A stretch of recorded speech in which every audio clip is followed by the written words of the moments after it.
नमस्कार मित्रो. आज शाहिरांपैकी आपल्या अभ्यासाला असलेले शेवटचे शाहीर आणि मराठीतले खूप लोकप्रिय शाहीर होनाजी बाळा यांच्या जीवनाचा आणि कवितेचा विचार करायचा. होनाजी बाळा यांचा जन्म 1764 आणि मृत्यू 1844, म्हणजे जवळजवळ 80 वर्षांचं आयुष्य त्यांना मिळालं. त्यांचं संपूर्ण नाव होनाजी सयाजी सिलारखाने. होनाजी वडिलांचं नाव सयाजी, आडनाव सिलारखाने. मित्र हो, हे गवळी जातीत पुण्यामध्ये गवळी गल्लीत जन्माला आलेले शाहीर. गवळी गल्लीमध्येच पुण्यात त्यांचं आयुष्यही तिथंच गेलं संपूर्ण. तर ह्या घराण्यामध्ये गवळी कुटुंब असूनही कवितेची परंपरा होती. त्यांचे आजोबा सातप्पा हे प्रसिद्ध शाहीर होते आणि पेशव्याच्या दरबारामध्ये त्यांनाही मान्यता होती. त्यांचे चुलते बाळा बहिरू हे सुद्धा प्रसिद्ध शाहीर होते. त्यांच्या काही मराठीमध्ये लावण्या प्रसिद्ध आहेत. अशा ह्या प्रसिद्ध शाहीर कुटुंबात त्यांचा जन्म झाला. बाळा करंजकर हे शिंपी होनाजीचे गायक साथीदार होते. गायक साथीदार म्हणून त्यांनी आपल्या नावाच्या पुढं त्यांचं नाव, जसं लक्ष्मीकांत, प्यारेलाल, राम, लक्ष्मण अशी जी नावं आहेत संगीतकारांची, तशी ही नावं त्यांनी दोघांची मिळून अलीकडच्या काळामध्ये अजय अतुल, तसं हे होनाजी आणि बाळा ही दोन नावं आहेत, दोन माणसं आहेत. होनाजी कविता लिहायचा, बाळा कविता गायचा. पण ते दोघं एवढे एकरूप एकजीव मित्र होते की त्यांनी आपलं अस्तित्व वेगळं समजलंच नाही. म्हणून दोघांनी एकाच नावानं आपला परिचय दिला, होनाजी बाळा. म्हणजे होनाजीनं आपल्या परंपरेत आपलं आडनाव, आपल्या वडिलांचं नाव न लावता आपल्या मित्राचं नाव लावून आपल्या नावाला परिपूर्ती दिल्याचं पाहायला मिळतं. मित्र हो, पहिल्या बाजीरावाच्या काळात होनाजी बाळा यांचा जन्म झाला. सवाई माधवरावांच्या काळात त्यांनी तमाशाचा फड उभा केला आणि दुसऱ्या बाजीरावाच्या काळात त्यांची कारकीर्द शिगेला पोचली. सर्वोच्च लोकप्रियता त्यांना मिळाली. त्या काळामध्ये सगन भाऊ म्हणून जे कलगीतुऱ्याचे शाहीर होते त्यांच्याशी नेहमी होनाजी बाळांचे सामने व्हायचे. दुसऱ्या बाजीरावांचे ते लाडके शाहीर होते. दुसऱ्या बाजीरावांच्यावर त्यांनी अनेक कविता लिहिल्या, पोवाडे लिहिले, हे आपल्याला पाहायला मिळतं. होनाजीचं शिक्षण कसं झालं, कुठं झालं, किती झालं माहिती नाही. बहुतेक मागास जमातीत जन्माला आल्यामुळं शिक्षण झालेलंही नसेल, ज्याला औपचारिक शिक्षण म्हणतो ते शिक्षण. पण त्यांच्या कवितेवरून जे सगळे पुराणाचे वगैरे संदर्भ येतात त्याच्यावरून ते बहुश्रुत होते. त्यांनी खूप गोष्टी ऐकलेल्या होत्या, एवढं नक्की सांगता येतं. मित्र हो, होनाजीच्या आयुष्यातलं सगळ्यात महत्त्वाचं जर काही योगदान असेल, म्हणजे कविता लिहिल्या, लावण्या लिहिल्या, हे यांचं योगदान आहेच, मोठंच प्रश्न नाही. तर सगळ्यात मोठं योगदान म्हणजे त्यांनी फडावरची लावणी, बैठकीची लावणी केली, ती दरबारात आणली. म्हणजे राजाच्या दरबारातसुद्धा लावणी सादर करायची, पण त्या दरबाराला शोभेल अशा प्रकारची लावणी. कारण बाजीराव पेशव्यांना शास्त्रीय संगीताचा नाद होता, दुसऱ्या बाजीरावांना.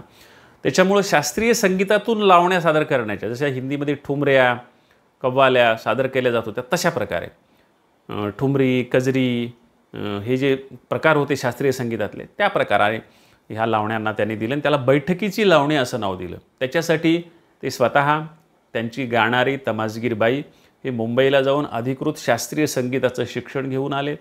ढोलकीच्या ऐवजी लावणीसाठी त्यांनी तबल्याची साथ आणली. उंच आवाजामध्ये ओरडून उभ्यानं नाचून ती लावणी न म्हणता बसून लावणी म्हणायची शास्त्रीय संगीतासारखी, त्याला म्हणायचं बैठकीची लावणी. हा प्रकार पहिल्यांदा होनाजी बाळा यांनी सुरू करून दिला. हे फार मोठं श्रेय त्यांच्याकडं जातं.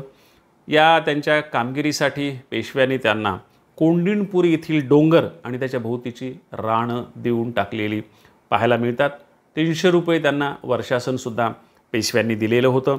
बडोदा संस्थानाकडून सुद्धा पेशवाई बरखास्त झाल्याच्यानंतर 200 रुपयाचं वर्षासन त्यांना शेवटपर्यंत मिळत होतं. मित्र हो, अमर भूपाळी हा त्यांच्या जीवनावरचा चित्रपट मराठीमध्ये प्रचंड गाजला आणि या अमर भूपाळीच्या संगीतकाराला वसंत देसाई यांना एकदा प्रश्न विचारला होता की ह्या इतक्या सुंदर चाली, म्हणजे लटपट लटपट तुझं चालणं मोठ्या नखऱ्याचं, किंवा घनश्याम सुंदरा श्रीधरा, किंवा माझ्या प्रीतीचे दुःख मला दावू नको रे, या सगळ्या ज्या लावण्या होत्या याच्या इतक्या सुंदर चाली तुम्हाला कुठं सुचल्या, अशा प्रकारचा प्रश्न त्यांना विचारण्यात आला होता. आणि या प्रश्नाचं उत्तर देण्यासाठी त्यांनी तुमच्या लक्षात येईल की त्या काळामध्ये असं उत्तर दिलेलं होतं की या अमर भूपाळीच्या कवीला होनाजीला कोंडणपूर येथील डोंगर आणि भोवतीची जी रानं देण्यात आलेली होती, त्या तिथं जाऊन मी स्वतः त्या परिसरामधले गुराखी, गवळी, त्याचे वंशज होनाजीचे आज गुरं राखताना त्या लावण्या म्हणतात आणि त्या लावण्या ज्या चालीमध्ये म्हणतात त्याच ह्या चाली आहेत, अशा प्रकारे त्यांनी सांगितलेलं होतं. आणि म्हणून ह्या ओरिजिनल होनाजीच्या काळातल्या चाली आपण या चित्रपटात वापरल्या अशी त्यांनी माहिती दिलेली होती. त्यांचा शेवट मात्र अत्यंत वाईट झाला. वैयक्तिक कारणासाठी भांडणामुळं कुणीतरी त्यांचा खून केला आणि त्यांचा शेवट अत्यंत विदारक परिस्थितीमध्ये झाला हे आपल्या लक्षात येईल. पुण्याला संगमावर त्यांच्या आजोबाची सातप्पाची समाधी पाहायला मिळते. मुळामुठेचा जो संगम आहे तिथं, आणि होनाजींची ही समाधी तिथंच होती असं म्हणतात, पण ती आता दिसत नाही, ती नष्ट झालेली आहे. पण एक बेलाचं झाड त्यांची एकमेव स्मृती म्हणून आजही तिथं दिसते.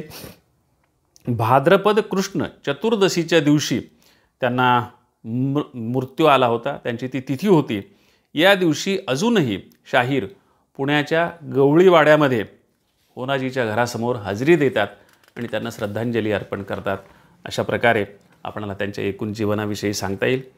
होनाजींचं जे काव्य आहे त्याचा विचार करत असताना आपल्या लक्षात येईल की होनाजींनी 200 लावण्या आणि 5 पोवाडे एवढं त्यांचं साहित्य उपलब्ध आहे. म्हणजे राम जोशीच्या इतर शाहिरांच्या तुलनेमध्ये बऱ्यापैकी ते जास्त मोठ्या प्रमाणामध्ये उपलब्ध आहे. त्यांचे जे 5 पोवाडे आहेत त्याचा आपण सुरुवातीला विचार करू. त्या 5 पैकी 3 पोवाडे दुसऱ्या बाजीरावावर आहेत. अतिरिक्त स्तुती करणारे ते पोवाडे आहेत, त्यांचं फार जमत होतं हे आपणाला माहिती आहे, मी तुम्हाला आधीही सांगितलं. त्याच्यामुळे हे अतिस्तुती करणारे जे पोवाडे आहेत त्यांचा काही फारसा वाङ्मयाने विचार करण्याची गरज नाही. एक पोवाडा सवाई माधवराव यांच्यावर लिहिला, ज्यांनी खरड्याची लढाई गाजवली आणि निजामाचा पराभव केला. नाना फडणवीसाची आपली चतुराई तिथं दाखवली आणि सगळे मराठा सरदार एकत्रित आले. या सगळ्या वैशिष्ट्यांसाठी त्यांनी हा पोवाडा लिहिला आणि अशाच वैशिष्ट्ये घेऊन अनंत फंदींनी पण पोवाडा लिहिल्याचं आपणाला पाहायला मिळतं. आणि दुसरा जो पोवाडा आहे तो महादजी शिंदे यांनी पुण्यामध्ये जी होळी खेळली त्याच्याविषयी लिहिलेला आहे. रंगाचे बंब आणि गुलालाचे हौद हत्तीवर ठेवून कशाप्रकारे रंग उधळले गेले त्याचं वर्णन आहे. आणि महादजी पेशव्यांनी पुण्यात खेळलेल्या होळीचं हे वर्णन करत असताना महादजी शिंदे यांच्याविषयी होनाजींनी लिहून ठेवलेल्या 2 ओळी अत्यंत महत्त्वाच्या आहेत. होनाजीने असं म्हटलेलं आहे की स्वामी प्रताप अद्भुत वर्णू कुठवरी, सारे हिंदुस्थान पाटील बाबाचे करी. पाटील बाबा म्हणत असत त्यांना इतिहासामध्ये महादजी शिंद्यांना. त्यांनी सांगितलं की त्याचं मी मोठेपण किती सांगू, तर संपूर्ण हिंदुस्थान ज्यांच्या हातामध्ये आहे आज, म्हणजे संपूर्ण हिंदुस्थानवर ज्यांची कीर्ती गाजलेली होती, दबदबा होता, असा तो सगळ्यात मोठा त्या काळातला योद्धा, पेशव्यांचा सगळ्यात मोठा आधार. सारे हिंदुस्थान पाटील बाबाचे करी, स्वामी प्रताप अद्भुत वर्णो कुठवर. म्हणजे हे अद्भुत होतं त्या काळामध्ये संपूर्ण देशावर आपली सत्ता गाजवणं किंवा आपलं नाव गाजवणं. होनाजी बाळांच्या बहुतेक लावण्या शृंगारिक आहेत, कारण ते बाजीरावांचे चाहते होते, बाजीराव त्यांचे चाहते होते. त्यांच्या इच्छेसाठी त्यांनी त्या सगळ्या लावण्या लिहिलेल्या आहेत. अंधारातल्या पण काही लावण्या लिहिलेल्या आहेत, जसं आपण पाहिलं की अनंत फंदींनी पण लिहिल्या होत्या, रामजोशींनी पण लिहिल्या होत्या, तशा यांनी पण लिहिल्या.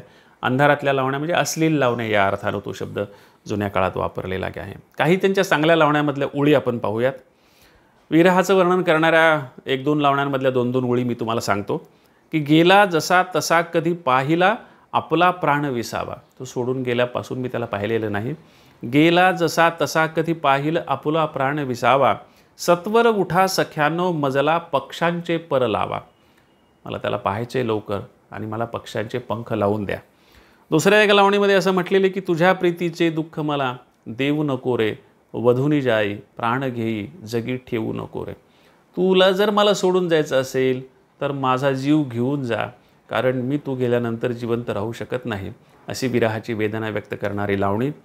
त्याच्यानंतर प्रेमाचं महत्त्व सांगणारी एक लावणी होनाजीनं लिहिलेली आहे, जी लता मंगेशकरांनी गायलेली आपणाला ऐकायला मिळते नेहमी, की जशी सांगतात प्रीत पतंगाची खरी, झड घालून प्राण देतो दीपकाच्या वरी. ते खरं प्रेम की तो स्वतःच्या जीवाची तमा करत नाही, दिव्याच्यावर झडप घालून पतंग जसा आपला प्राण देऊन टाकतो. आणि ही संकल्पना मराठीमध्ये प्रसिद्ध आहे हे आपल्याला माहिती आहे, ती तिथूनच प्रसिद्ध झालेली आपल्याला पाहायला मिळते. एका स्त्रीचं वर्णन करणाऱ्या लावणीमध्ये त्याने असं म्हटलेलं की मागे बुचडा सरळ झोक माथ्यावर पदराचा, 4 अंगुळ्या सरस लपविल्या चंद्र तारफेचा, भिवया कमाणी भवया कमानामधी बहार कुंकवाचे टिकलीचा अतिचंचल घालतो डौलवर सात्विकपणाचा. एवढं सगळं असलं तरी सगळा डौल अत्यंत सात्विकपणे आहे. अशा प्रकारे तिच्या सौंदर्याचं वर्णन आणि सात्विकतेचंही वर्णन त्यांनी केलेलं आहे. दुसऱ्या एका लावणीमध्ये त्या स्त्रीच्या सौंदर्याचं वर्णन करताना आपल्याला पाहायला मिळते की डुलत डुलत चालणे बोलणे बहुमंजुळ वाणी नाही कोणी दुजाईच वाणी इश्की यार सरदार कैक सोडून केविल वाणी हिंडतात वेड्या वाणी नच पडे नखही दृष्टीस कुठे सृष्टीस इच्या वाणी फंदी झुरती मोरावाणी. असं तिच्या सौंदर्याचं आणि तिच्यावर आरक्त होणाऱ्या तिच्यावर मरणाऱ्या लोकांचं वर्णन एका लावणीत केलेलं पाहायला मिळतं. अनंत फंदीवरची त्यांची लावणी आपण अनंत फंदी यांचा जो भाग पाहिला त्याच्यात सविस्तर पाहिलेली आहे. आपल्या एका समकालीनाविषयी एवढ्या उदार अंतःकरणानं मनामध्ये कुठल्याही प्रकारची स्पर्धात्मक भावना न ठेवता इतकी चांगली लावणी लिहिलेली आहे ती आपण पाहिलेली आहे. होनाजी बाळांच्या लावण्यांची काही वैशिष्ट्ये आहेत ती मी तुम्हाला थोडक्यात सांगतो. विरहिणीच्या लावण्या हे त्यांचं वैशिष्ट्य. वांझेच्या पण त्यांनी काही लावण्या लिहिलेल्या आहेत. त्याच्यातल्या काही ओळी आपण पुढं पाहणार आहोत. ज्या स्त्रीला मूल होत नाही तिच्याविषयीच्या लावण्या. त्यांच्या कवितांच्यामध्ये नवे छंद आणि नवी धाटणी त्यांनी आणली कारण त्यांना शास्त्रीय संगीतामध्ये लावणी बसवायची होती. ती पारंपरिक लावणी शास्त्रीय संगीतामध्ये बसू शकत नव्हती. म्हणून शास्त्रीय संगीतात बसवण्यासाठी रागावर आधारित नव्या लावण्या नवी धाटणी नवी शब्दकळा त्यांनी आली. सौंदर्याचं वर्णन करणाऱ्या लावण्या हे त्यांचं खास वैशिष्ट्य आहे. लावणीत नवा विचार त्यांनी आणला. जगी सांगतात प्रीत पतंगाची खरी झड घालून प्राण देतो दीपकाचे वरी. हे इंग्रजी साहित्यामधली संकल्पना त्यांनी मराठीमध्ये पण वापरली आणि दोन्हीमधचं साम्य आपल्या लक्षात येईल. प्रेमभावाच्या अनेक छटा एकच छटा नव्हे वेगवेगळ्या छटा विवाहपूर्व प्रेम विवाहोत्तर प्रेम विवाहबाह्य प्रेम अशा वेगवेगळ्या छटा त्यांनी आपल्या कवितेमध्ये रंगवलेल्या आहेत. सौंदर्यपूर्ण भाषाशैली हे एक त्यांच्या कवितेचं आणखी वैशिष्ट्य आहे. वांझेच्या लावणीतल्या काही ओळी मी तुम्हाला म्हणून दाखवतो की हीण माझे प्रारब्ध वांझपण कधी फिटल बाई एक बाळक पोटी नाही सर्व गोष्टी अनुकूल कृपा परिपूर्ण ईश्वराची नसे घरी न्यूनता मला बाई कोण्या पदार्थाची काया वाचा मने भुकेली एका बाळकाची हीन माझे प्रारब्ध वांझपण कधी फिटल बाई एक बाळक पोटी नाही. अशा प्रकारची व्यथा व्यक्त करणाऱ्या त्या लावण्या आपल्याला पाहायला मिळतात. आणखी एका विरहिणीची लावणी आहे जी लावणी आपण रामजोशीच्या लावणीमध्ये पाहिलं होतं की बोले कावळा लवतो डोळा फुरफुरते बाही गेले प्रवासा घरी कधी येतील आमुचे शिपाई. हे शिपाई त्यांची वाट पाहणारी त्यांच्या घरी राहणारी बायको तिचं वर्णन विरहाचं वर्णन आपल्याला पाहायला मिळतं. तसं हे एका यांच्या कवितेमध्ये विरही स्त्रीचं पती येणार अशा खाणाखुणा संकेत मिळतात आणि तिला होणारा जो आनंद आहे तो आज कागे काग बोले घरावरी काग म्हणजे कावळा बोले कावळा लवतो डोळा जे म्हणलं ना तुम्हाला किंवा ज्ञानेश्वरांच्या एका विराणीमध्ये सुद्धा उड उड रेकाऊ तुझे सोन्याने मडविल पाहू ते आपण पाहिलेलं आहे. आज कागे काग बोलतो घरावरी हाच शकून साचपती येत असे घरी शुभचिन्हे आज होत चांगली वळचणीस पालबरी बोलू लागली प्राणपती भेटतील असं लागली बाहीस पुरे नेत्र लवे हर्ष अंतरी आज कागे काग बोलतो घरावरी हाच शकून साचपती येत असे घरी. अशा प्रकारची ती लावणी. त्यानंतर श्रीकृष्णाच्या विषयीच्या लावण्यांमधली एक आहे की मुकुंद यमुने थडी खेळ तसे मिळवून गडी. श्रीकृष्णाच्या खेळांचं वर्णन आणि विविध खेळांची नावं. मुकुंद यमुने थडाथडी खेळ तसे मिळवून गडी विठी दांडू आणि चंडू लगोऱ्या लपंडावी कावडी साखर पाट्या भोवरे चक्रे गोट्यांच्या परवडी हुतुतू हमामा होंबर घालून मुले वदती बोबडी पहावया ते सौख्य मला हे गोविंदाची आवडी. अशा प्रकारची ती लावणी. त्यांनी विठ्ठलावर 2 लावण्या लिहिलेल्या आहेत आणि एक लावणी लावणी भक्तांच्या नामावळीची. त्याच्यामध्ये त्यांनी हिंदीतले भक्त कवी मराठीतले भक्त कवी पंडित कवी आणि या सगळ्यांच्या उल्लेख करणारी त्यांची वैशिष्ट्य सांगणारी दीर्घ लावणी लिहिलेली आपल्याला पाहायला मिळते. एक हिंदी लावणी हिंदी म्हणजे 4 भाषेत लिहिली. पहिलं कडवं मराठीत पुन्हा हिंदीत पुन्हा मराठीत पुन्हा एक कडवं संस्कृतमध्ये पुन्हा एक कडवं मराठीमध्ये मराठी संस्कृत हिंदी 3 भाषेत लिहिलेली एक लावणी पाहायला मिळते. त्या लावणीमधल्या काही ओळी सून जसोदा गोपी मिल सगरी सिरपे धरिके माई भरी गगरी जलद चली थी अपने घर नगरी पकर कर कृष्णने जल हे पिया. म्हणजे हे ठुमरीसारखी रचना आपल्याला पाहायला मिळते. जवळजवळ ही ठुमरीच आहे. हिंदीमध्ये जशा ठुमऱ्या असतात तशी ही ठुमरी शास्त्रीय संगीतावर आधारित गाता येणारी ती पण लावणी त्यांनी हिंदीमध्ये लिहिलेली आहे. त्याच्यानंतर एक आणखी लावणी आहे की दिसतसे चटक चांदणी अगे साजणी मनी तू ठसली अमुच्या गडे छंद लागला तुझा आम्हाला रात्रंदिस फाकडे. आणखी एका लावणीमध्ये गळा पडून या सवती तुम्हा फसवून नेती घरा विश्रांतीनं देती जरा. या सवत भावनेच्या ज्या लावण्या आहेत अशाही काही लावण्या आपणाला पाहायला मिळतात. यानंतर मित्र हो, त्यांची सगळ्यात लोकप्रिय अशी जी लावणी आहे त्या लावणीविषयी मी तुमच्याशी थोडं बोलणार आहे की लटपट लटपट तुझं चालणं मोठ्या नखराचं. प्रचंड लोकप्रिय लावणी. वसंत देसाईचं संगीत, लता मंगेशकरांचा आवाज, ही किती लोकप्रिय, लोकांच्यामध्ये तर लोकप्रिय होतीच होती. पण अगदी काल परवा निघालेल्या बाजीराव पेशव्यांच्या जीवनावरची जी कादंबरी आहे बाजीराव आणि मस्तानी, त्या बाजीराव मस्तानी चित्रपटामध्ये सुद्धा या लावणीचा आणि या चालीचा उपयोग केलेला आपल्याला पाहायला मिळतो की लटपट लटपट गजगामिनी, ते तुम्हाला माहिती आहे सगळ्यांना. लटपट लटपट तुझे चालणे मोठ्या नखऱ्याचे बोलणे मंजुळ मैन्याचे वयवरुषे 15ची दिसे चंद्राची प्रभा ढवळी आकृती लहान दिसे कवळी. लता मंगेशकरनं गायले ते याच्यातलं एडिट करून संपादित करून गायलेलं आहे, त्याच्यामुळं ते वेगळं. ही संपूर्ण मी तुम्हाला त्याच्या ओळी म्हणजे संपूर्ण लावणी नव्हे पण ओळी संपूर्ण म्हणून दाखवत आहे. वयवरुषे 15सी दिसे चंद्राची प्रभा ढवळी आकृती लहान दिसे कवळी दिसे नार सुकुमार मुदरा खडी वेणीत आवळी नरम गोजिरे गाल होट पवळी रूप स्वरूपाचा झोक दिव्य नारी लोट चवळी जशी चमके नागिन गवळी तारुणपण अंगात नेमके नोक मदनाच्या जोराचे बोलणे मंजुळ मैनाचे चालणे मोठ्या ग नखऱ्याचे. रूपसुरतीचा डौल तेज अनमोल सगुण गहिना जशी का पिंजऱ्यातील मैना हिच्यासाठी कितीकांची जनलोकात झाली दैना अशी ही चंचल मृगनयना मर्जी तुटेना भिड लोटेना जाला एक महिना कधी ग सापडशील निज भुवना निर्मळ कोमळ कांती जैसी तुटत्या ताऱ्याचे बोलणे मंजुळ मैनाचे लटपट लटपट तुझे चालणे मोठ्या नखऱ्याचे बोलणे मंजुळ मैनाचे.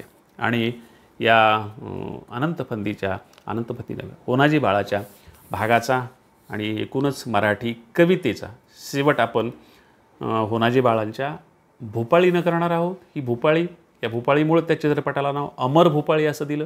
ती मराठीमधली खरोखरच अमर अशी भूपाळी आहे. त्या भूपाळीमध्ये अतिशय सुंदर असं सकाळचं वर्णन केलेलं पाहायला मिळतं. अतिशय लोकप्रिय मराठी भाषेमधली ही भूपाळी आहे. आपल्या संयुक्त महाराष्ट्राच्या नकाशाचं पंडित जवाहरलाल नेहरू यांच्या हस्ते जेव्हा उद्घाटन झालं त्यावेळेला पार्श्वभागामध्ये ही भूपाळी लावलेली होती. महाराष्ट्राची ओळख, महाराष्ट्राची खून म्हणून अशी ही भूपाळी. त्यामुळं या महाराष्ट्राची ओळख आणि महाराष्ट्राची खून असलेल्या भूपाळीनं या संपूर्ण 700 वर्षाच्या कवितेचा समारोप आपण करणार आहोत. अतिशय सुंदर अशी ही भूपाळी. पण ह्या भूपाळीचं पण वैशिष्ट्य मी तुम्हाला सांगतो की ही भूपाळी लता मंगेशकर आणि पंडितराव नगरकर या 2 गायकांनी अतिशय सुंदर गायलेली आहे. त्याचं रेकॉर्डिंग तुम्हाला मिळेल, त्या चित्रपटात तुम्हाला ती ऐकायला मिळेल. त्याच्यामुळं ही जी भूपाळी आहे या भूपाळीमधून संपूर्ण महाराष्ट्राची वैशिष्ट्य आपणाला पाहायला मिळतात. पण मी इथं अशी 2 कडवी निवडली जी लता मंगेशकरांनी संपूर्ण गायलेली नाहीत, पंडितराव नगरकरांनी गायलेली नाहीत. ती 2 कडवी मी तुम्हाला म्हणून दाखवतो आणि नंतर मग मी थांबतो. इथं आपण समारोप करूयात. घनश्याम सुंदरा श्रीधरा अरुणोदय झाला उठील वकर वनमाळी उदया चळी मित्र आला. सायंकाळी एके मिळी द्विजगन अवघे वृक्षी अरुणोदय होताच उडाले चरावया पक्षी. अघमर क्षणादी करुणी तापशी तपाचरण दक्षी प्रभात काळी उठून कापडी तीर्थ पथलक्षी. करुणी सडा सम्मार्जन गोपी कुंभ घेऊन कुक्षी यमुना जळाशी जाती मुकुंदा दध्योधन भक्षी. मुक्त होऊ पाहे कमळिनी पासून भ्रमरा पूर्व दिसे मुख धुतले होतसे नाश तिमिरा. उठील वकर गोविंदा सावळ्या नंद कुमरा मुख प्रक्षाळन करी अंगीकारी भाकर काला. उठील वकर वनमाळी उदया चळी मित्र आला घनश्याम सुंदरा श्रीधरा अरुणोदय झाला. विद्यार्थी विद्याभ्यासास्तव सादर गुरुपाई. खास हे कडवं तुमच्यासाठी विद्यार्थ्यांसाठी निवडलेलं आहे. त्याचं फार सुंदर वर्णन केलं. एक सकाळ सकाळी विद्यार्थी कसा अभ्यास करतात. विद्यार्थी विद्याभ्यासास्तव सादर गुरुपाई अध्यापन गुरु करीती शिष्यही अध्ययना उदयी.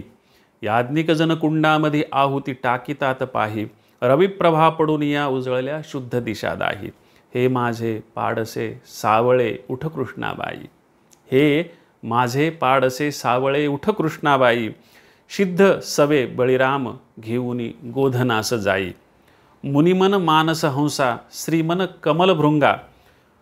मुरहर पंकज पाणी पद्मनाभ श्रीरंगा. शकटांतक सर्वेशा हे हरी प्रताप तुंगा, कोटी रवीहून तेज आगळे तुझिया वदनाला, होनाजी बाळा नित्य ध्यातशे हृदयी नाममाळा, घनश्याम सुंदरा श्रीधरा अरुणोदय झाला, घनश्याम सुंदरा श्रीधरा अरुणोदय झाला.